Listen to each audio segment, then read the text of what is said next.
आज हमारी सरकार का ये पहला बजट है और यह बजट केवल 5 साल का बजट नहीं बल्कि छत्तीसगढ़ को आगे कई वर्षों तक ले जाने वाला, विकास की दिशा और दशा संवारने वाला यह बजट है। यह बजट बिना किसी नए कर प्रस्ताव के और मौजूदा करों में बिना किसी वृद्धि के प्रदेश का राजस्व बढ़ाने वाला यह बजट है।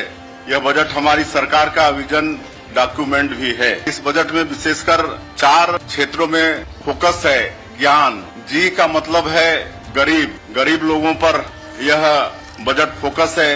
गरीब लोग कहने से जैसे आदिवासी क्षेत्रों में तेंदुपत्ता तोड़ते हैं, तेंदुपत्ता को हरा सोना भी बोलते हैं। और उसमें इस बजट में पहले 4,000 रुपया प्रति मानक बोरा मिलता था, जिसको बढ़ाकर 5,500 रुपया प्रति मानक बोरा किए और बोनस देने का भी प्रावधान किए। गरीब लोग जूते चप्पल तक खरीद नहीं सकते और आप सबको मालूम है कि तेंदुपत्ता तोड़ने के लिए जंगलों में जाना पड़ता है, तो उनके पांवों में कांटा खूंटी न गड़े, इसके लिए चरण पादुका योजना भी फिर से शुरू करने वाले हैं। उसी तरह से आप सब लोगों को मालूम है कि हमारा बस्तर और सरगुजा ये ट्राइबल क्षेत्र है और इसी क्षेत्र में तेंदुपत्ता भी है और इस बजट में सरगुजा और बस्तर के लिए विशेष प्रावधान किया गया है। आज जो भूमिहीन हैं, जो मजदूरी करते हैं, ऐसे लोगों के लिए सरकार साल में 10,000 रुपया सहयोग देगी, इसका भी बजट में प्रावधान है। और भी कई गरीबों के उत्थान के लिए इस बजट में प्रावधान किया गया है। उसी तरह से वाई का मतलब हुआ युवा, यूथ के लिए भी इस बजट में बहुत प्रावधान है। एक तो जो पिछले समय में पीएससी के माध्यम से जो उनके भविष्य के साथ खिलवाड़ हुआ, उसकी भी जांच हम लोग सीबीआई से करा रहे हैं और उनके रोजगार की भी व्यवस्था कर रहे हैं और उनकी नौकरी की भी व्यवस्था का प्रावधान इस बजट में है। उसी तरह से ए का मतलब अन्नदाता। छत्तीसगढ़ धान का कटोरा है।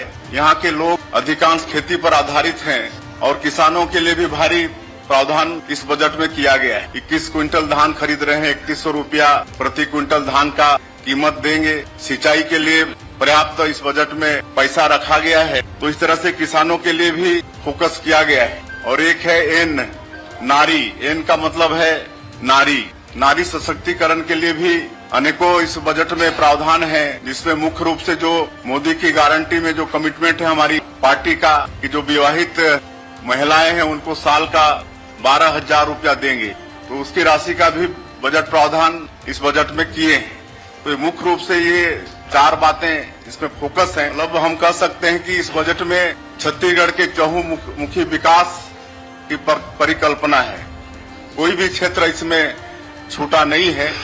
उसी तरह से किसानों के लिए कृषि उन्नति योजना में जो 3100 रुपया देने की बात की है, तो उसके लिए 10,000 करोड़ का प्रावधान किए हैं। जो अंतर की राशि है 917 रुपया प्रति क्विंटल, उसको एक मुश्त 24,72,000 किसान इस साल धान बेचे, उनके खाते में 10,000 करोड़ रुपया हम लोग इकट्ठे भेजने वाले हैं। 5 हार्स पावर तक किसानों को मुफ्त में बिजली देंगे, इसके लिए 3,500 करोड़ रुपए का प्रावधान हमारे बजट में किया गया है।